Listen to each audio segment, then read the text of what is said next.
400 पार का नारा देने के बाद बताओ संविधान को खत्म करना चाहते हैं कि नहीं? बताओ संविधान बचाओगे कि नहीं बचाओगे? दिल्ली वालों ने जब से सुना कि गरीबों के लिए फैसले होने जा रहे हैं, तब से वो आपके प्रत्याशी के खटाखट की नजर में डुबा दिया देश को कि नहीं डुबा दिया।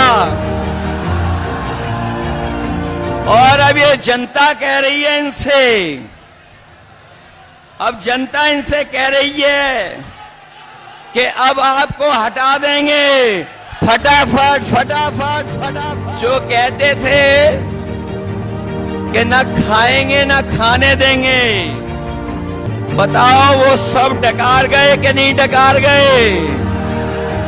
डकार गए। वो कह रहे हैं गटागट गटागट गटागट।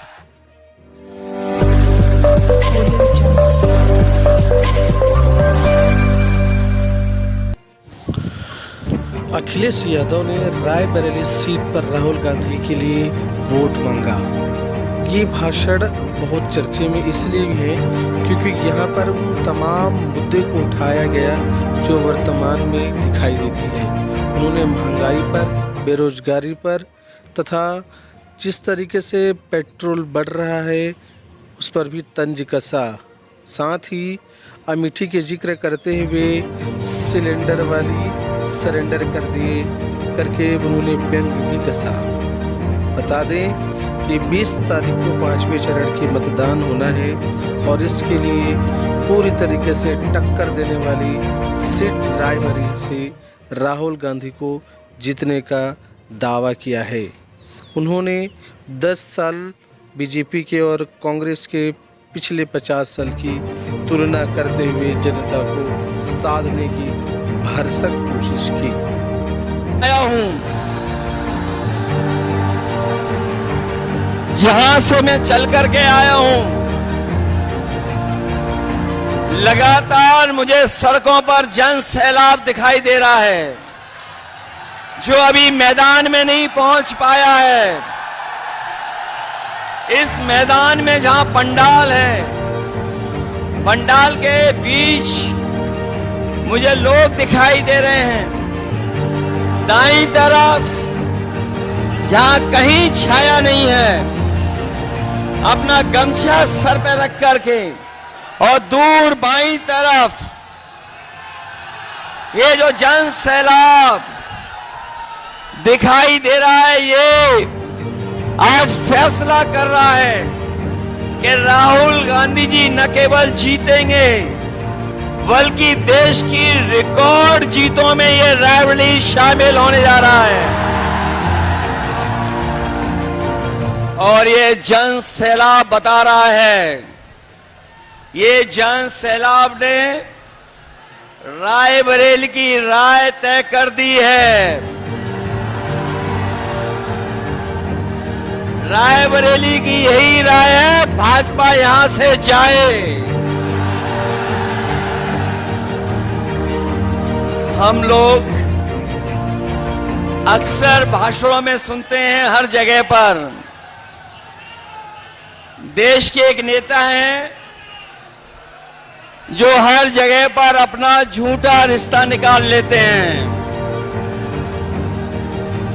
एक देश के नेता हैं, बहुत बड़े नेता, जहां जाते हैं वहां पर अपना एक झूठा रिश्ता निकाल लेते हैं।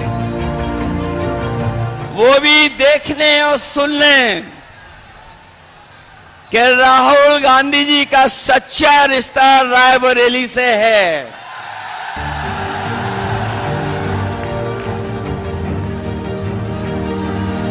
ये रायबरेली से सच्चा रिश्ता है। अगर रा से रायबरेली है तो रा से राहुल भी है। जो लोग गिनती नहीं समझ पाते हैं वो भी गिनती समझ लें, एक और एक 1 और 1 11 हो गया है और बीजेपी 9-2 11 हो गई है। बताओ बीजेपी 9-2 11 हो गई कि नहीं हो गई? जो लोग 4 चरणों का चुनाव देख चुके होंगे वो जानते होंगे कि अब भारतीय जनता पार्टी 4 चरणों में चारों खाने चित हो गई है। ये भाजपा का रथ, ये जो भाजपा के लोग घूम रहे हैं, इस बार उत्तर प्रदेश में फंसे नहीं हैं। इस बार जनता ने इन्हें, बताओ जनता ने इन्हें फंसा दिया कि नहीं फंसा दिया? इनका रथ धस गया कि नहीं धस गया?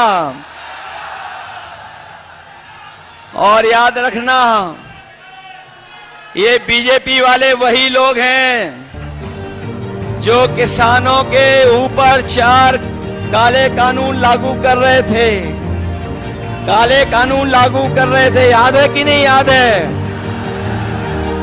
हमारे किसानों को खड़ा होना पड़ा, लड़ना पड़ा, हजारों शहीद हुए, लेकिन पीछे नहीं हटे। किसान तभी पीछे हटा जब सरकार ने काले कानून वापस ले लिए। किसानों पे काले कानून लागू करने वाले भारतीय जनता पार्टी के लोग न केवल उनकी जमीन कब्जा करना चाहते थे, खेत, बल्कि उनकी पैदावार की भी लूट करना चाहते थे। ये किसानों को आय दुगुनी की बात कहने वाले लोग, किसानों को आय दोगुनी का वादा करने वाले, उनकी हर बात झूठी निकली कि नहीं निकली? उनका वादा झूठा रहा कि नहीं रहा? और न केवल इन्होंने किसानों को धोखा दिया, बल्कि यहां एक नौजवान जानता होगा कि अगर वो तैयारी करके परीक्षा लिखने गया, उन परीक्षाओं के पेपर लीक करा दिए, पेपर रद्द कर दिया। और याद रखना नौजवानों, इन्होंने जानबूझ करके पेपर लीक कराए हैं, और इसलिए कराए क्योंकि नौजवानों को इन्हें नौकरी न देनी पड़ जाए। हर परीक्षा का पेपर लीक हुआ, और एक परीक्षा का नहीं, 10 से ज्यादा परीक्षाओं के पेपर लीक करा दिए। न केवल हमारे नौजवानों की नौकरी छीनी है, बल्कि 10 साल में हमारे नौजवानों का 1/3 जीवन इन्होंने बर्बाद किया है। बताओ 1/3 जीवन बर्बाद हुआ कि नहीं हुआ? इसलिए इस चुनाव में सावधान हो कि नहीं हो आप लोग? और महंगाई कहां पहुंचा दी है? अभी हम अमेठी से होकर के आए हैं, सिलेंडर वाले सांसद जी के क्षेत्र से। वहां जो जन सैलाब देखा, उससे वहां के सांसद सरेंडर हो गए। बताओ आज कीमत कहां पहुंचा दी? डीजल पेट्रोल कहां पहुंच गया? और हमारे नौजवान कभी कभी मोटरसाइकिल खरीद लेते थे। 10 साल पहले क्या कीमत थी मोटरसाइकिल की, और आज कीमत क्या है? 1 लाख से ऊपर पहुंचा दिया कि नहीं पहुंचा दिया? बिजली महंगी कर दी कि नहीं कर दी?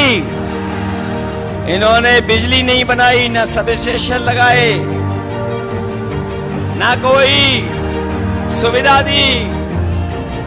लेकिन जब बिजली का बिल आ रहा है तो आपको करंट लग रहा कि नहीं लग रहा? बीजेपी के लोगों ने आपके साथ धोखा किया कि नहीं किया? इसलिए न केवल हमारे किसानों की बोरी से चोरी की है, बोरी से चोरी हुई, पहले 5 किलो, फिर 5 किलो, बताओ 10 किलो की चोरी हो गई कि नहीं हो गई? और जो नैनो यूरिया देते हैं, नैनो यूरिया तभी खरीदते हैं या नैनो यूरिया को बिकवाने के लिए नया फार्मूला निकाला है कि जब तक डीएपी नहीं लोगे तब तक, या नैनो यूरिया नहीं लोगे तो डीएपी नहीं मिलेगी।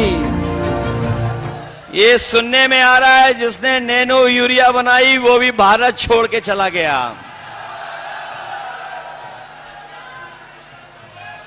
इधर बीजेपी के लोग बड़े घबराए हुए हैं।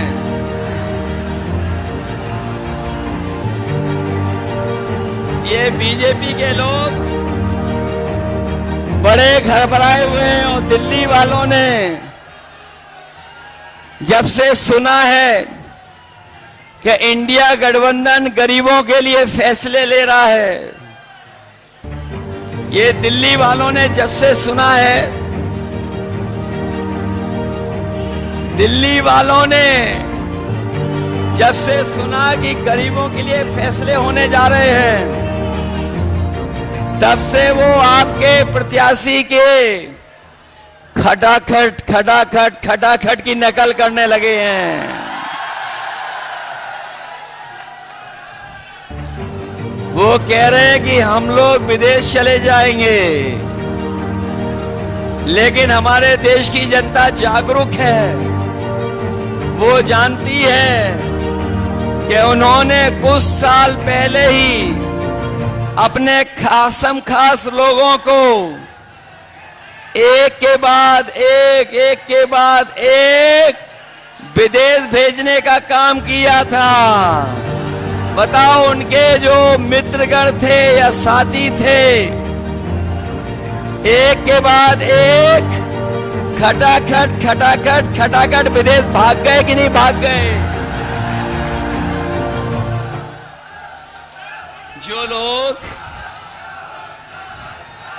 जो लोग देश को सपना दिखा रहे थे बड़ा बनाने का, बताओ कर्जे में डुबा दिया देश को कि नहीं डुबा दिया? और अब ये जनता कह रही है इनसे, अब जनता इनसे कह रही है कि अब आपको हटा देंगे फटाफट फटाफट फटाफट। बताओ इन्हें हटा दोगे कि नहीं हटा दोगे? और जो कहते थे कि ना खाएंगे ना खाने देंगे, याद है कि नहीं याद है? जो कहते थे कि ना खाएंगे ना खाने देंगे, बताओ वो सब डकार गए कि नहीं डकार गए? डकार गए और कह रहे हैं गटागट गटागट गटागट। बताओ, खाने के बाद, इलेक्ट्रॉल बॉन्ड के बाद तो इन्होंने डकार भी नहीं ली। इसलिए ये चुनाव हमारे आपके भविष्य का तो है ही है। ये हमारे आपके भविष्य का चुनाव तो है ही है। इसके साथ साथ ये हमारे आने वाली पीढ़ी के भविष्य का भी चुनाव है। ये लोग बीजेपी वालों ने हमें आपको वैक्सीन लगवा करके, बताओ हमारी आपकी जान के पीछे पड़ गए कि नहीं पड़ गए? और अभी ये 400 पार का नारा देने के बाद बताओ संविधान को खत्म करना चाहते हैं कि नहीं? बताओ संविधान बचाओगे कि नहीं बचाओगे?